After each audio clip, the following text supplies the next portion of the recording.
There are no stupid questions, right? Well, what if I told you you could get fired for asking dumb questions? Hi, my name's Nick Cosentino, and I'm a principal software engineering manager at Microsoft. No, I don't actually think that anyone should be fired for asking dumb questions because I don't think that there are dumb questions. But in this video, I wanted to walk through a LinkedIn post where someone was suggesting this. The reason that I think that it's important to go over stuff like this is because many of us are online consuming information, there are people that we might look up to, and there's information that we need to try and figure out whether it's true or not. Of course, we want to sit there and believe that everything we read is true, but I think it's important we can actually analyze what's being put in front of us. Now, a full disclaimer that I don't know this individual well. My goal here is not to try and pick on them. I mean no hostility by this, but I want us to be able to go through this content and think about what's presented here. Ultimately, at the end of this, I just want you to have a little bit more critical thinking when you start to go through stuff that you see posted online. A quick reminder to subscribe to the channel if you like this kind of content, and check out the pinned comment for my courses on Dome Train. With that said, let's check out this LinkedIn post.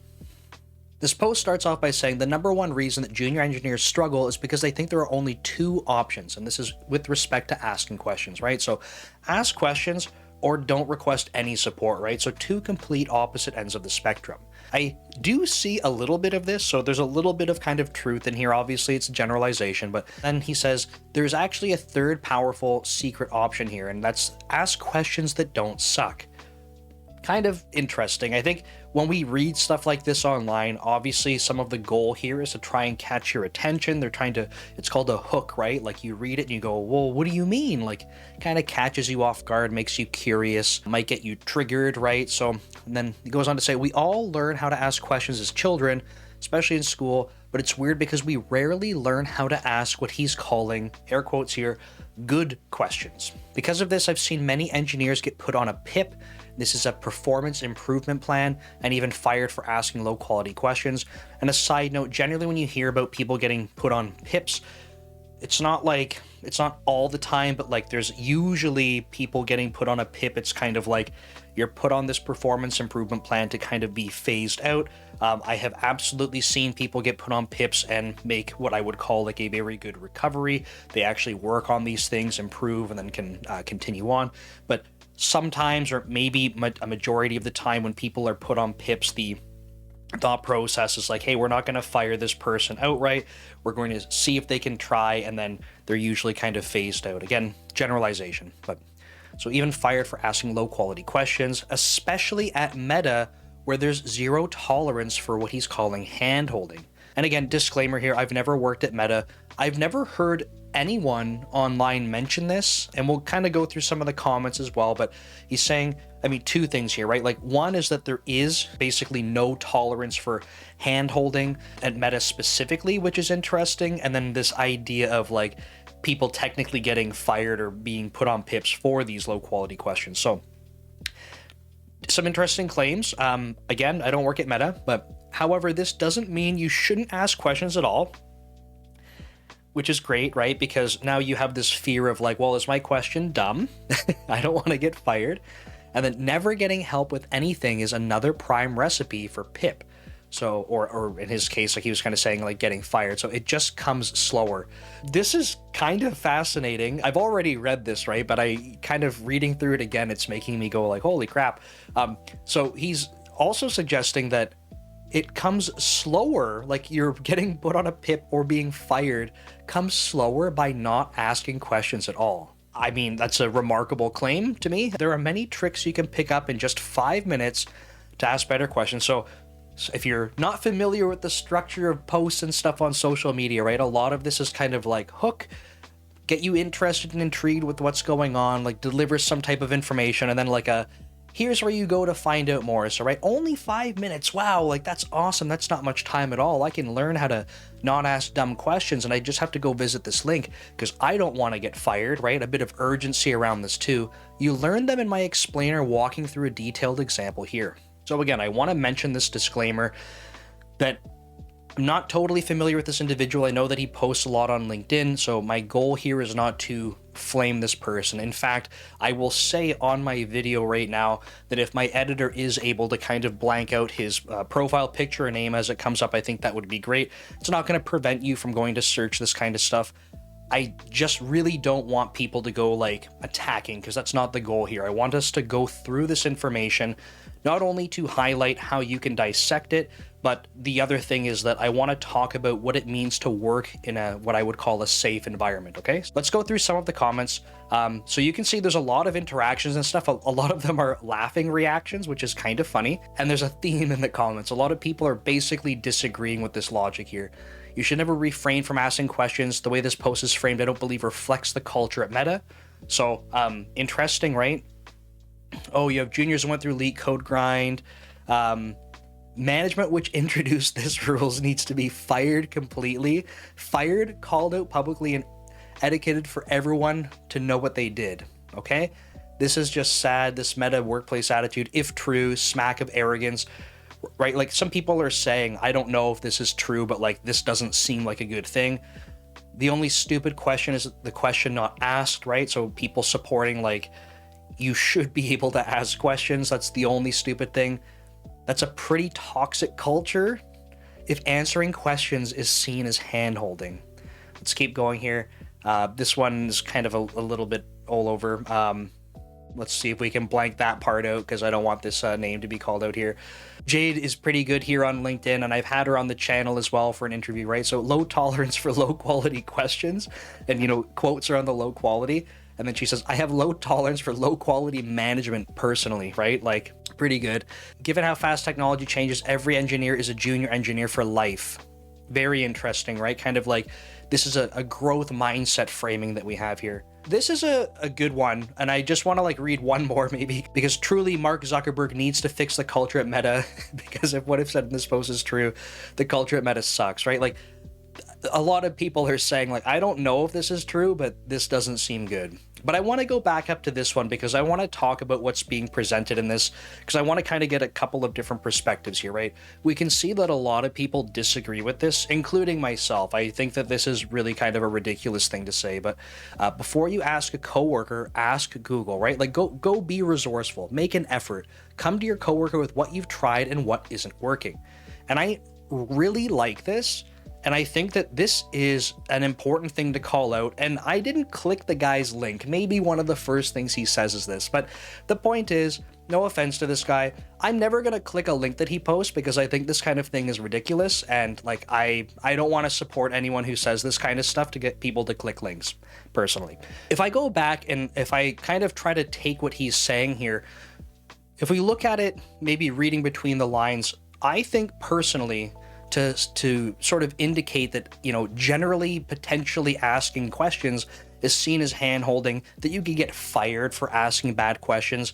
I want to park that for a second, because I think one thing that we could maybe try to extract out of this is that there are ways that you can ask better questions or approach problem solving more effectively. I think that's something that we could make a claim about, but to say that someone could or should get fired for, air quotes here, bad questions, to me that doesn't sit well. Okay, Nick, so what does it mean to be able to ask a better question or approach problem solving in a more effective way? Well, that individual whose comment we just looked at, I think that's part of the framing here. I can't find where my comment is on here exactly.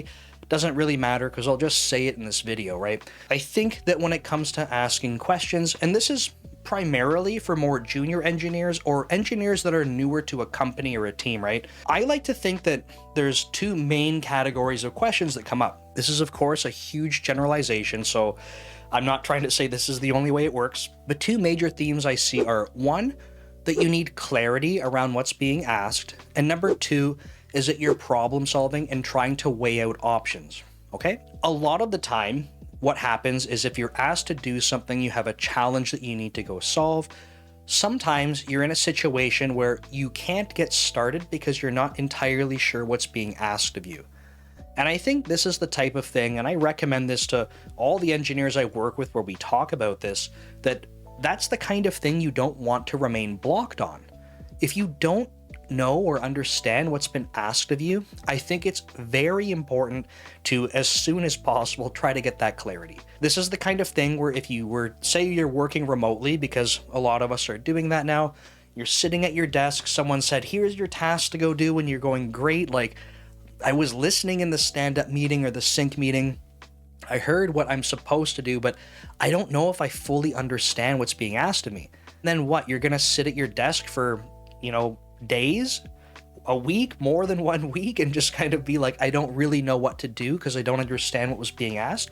I think that's not a good spot to be in. I would highly recommend to people that if they can acknowledge this is happening, that you do reach out for clarity as soon as possible, right? If I just got off a call with an individual or a group and they're kind of going back to their desk going, man, like, I don't know what Nick was asking me to do, or someone else on the team, right? I would have no problem at all if they messaged me, called me, and said, like, hey, Nick, like, I don't think I get it. Could you spend a little bit more time with me? In fact, I would love that. That's not a sign of weakness. There's so many missed opportunities for clear communication. Please believe me when I say that if you are working for me or other engineering managers that I think are managing teams well, that they want to make sure they can provide you clarity on things. If you're not clear on things, you're not going to be delivering what the expectations are. So there's no harm in asking for clarity, doing it sooner, and I don't care how much time I got to spend with you to try and make it clear. I want to make sure that we're on the same page. That's one side of things, one type of question or category of problem solving. But the other side of it is truly like, okay, you understand what's been put in front of you, and now you're in this position where you might say, okay, like, I know what I need to go do, I just don't know the best way to go do it. This is the kind of thing, again, going back to this other individual's comment, where it's really about, like, you need to go try things. And this is a huge thing in software engineering, and I've seen especially more junior engineers, like, they're not totally familiar with this, right? There's a lot of pressure on people. They want to make sure they can do it right. They want to do it fast. They want to, they want to continue the momentum and saying, like, hey, I can deliver. But I think it's important that you spend a little bit of time in the beginning getting stuck on things. That's okay. If you're not getting stuck on things, you're not basically putting yourself in these situations where you are trying things out. Engineering is all about pros and cons, the different paths we can take, doing an analysis on things, and that means that you need to go try things out. So for example, if you were building a system and you're like, I don't know, I'm just totally making this up, by the way, I don't know if we should use Microsoft SQL Server, if we should use Postgres, MySQL, like whatever, SQLite, I don't know. Like, you're trying to pick a SQL database. Which one should you go use? If this were like a greenfield thing, you might be in a position where you have to go figure out what the best option is. And that means you have to go explore a little bit, right? This can come up in so many different ways, including, going to solve bugs, not even going to build new features. It's okay to go down a couple of different paths and try to figure out maybe what might be the best way.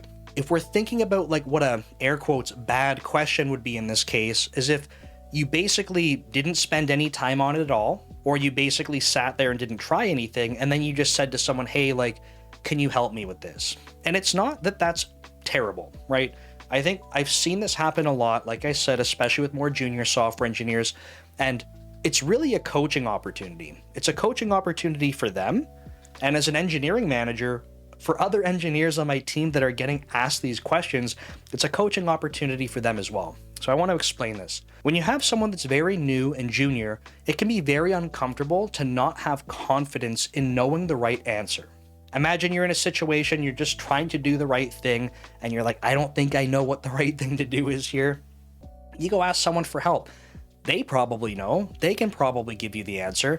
You feel like you're being resourceful, you're getting the job done, and that is better than nothing for sure. What happens is that when people on the receiving end of this question, and this isn't for everyone, but like I said, a coaching opportunity, is when they're asked to help someone, they might go, yeah, I do know how to do this. Yeah, I have spent time on this. Let me tell you how to do it. So you feel like you're helping that person and you're getting your time back, right? So you've helped them, go off and go do it. Now I'm going to get back to my work. The problem, and this kind of goes back to hand-holding that we see in this post here, right? So the hand-holding thing, and I'm trying to give this guy the benefit of the doubt that maybe this was just like, I don't know, a little bit too in your face and a little bit too much attention catching, and it's, a huge exaggeration. But when it comes to hand-holding, this is an example of hand-holding, right? Where someone is basically just giving you the answers, now you go do it. I don't think that that's good, But like I said, I think it's a coaching opportunity. What I would tell that software engineer that's being asked the questions like, hey, I know you're trying to get your time back, but probably what you notice is that this person keeps coming to you with questions. And why do they do that? Well, that's for a few reasons. One, they're not learning on their own because you're giving them the answers. And number two, kind of like I just said, you're giving them the answers. Now they're being resourceful. They know that if they ask you, they can get the answers and they can progress. So the coaching opportunity here is one simple thing that you can ask back to people. And that's, what have you tried so far? It's really simple. And it's not meant to be like offensive when someone's asking for help. It's a really basic thing. You say, what have you tried so far? Because if the very first thing they say is nothing, you can either say, well, do you need clarification, right? Going back to point number one we made, that type of question. Do you need clarification? Because if you don't, what is stopping you from trying something? It's okay to go try things and explore a little bit to figure it out. You coach people to say this.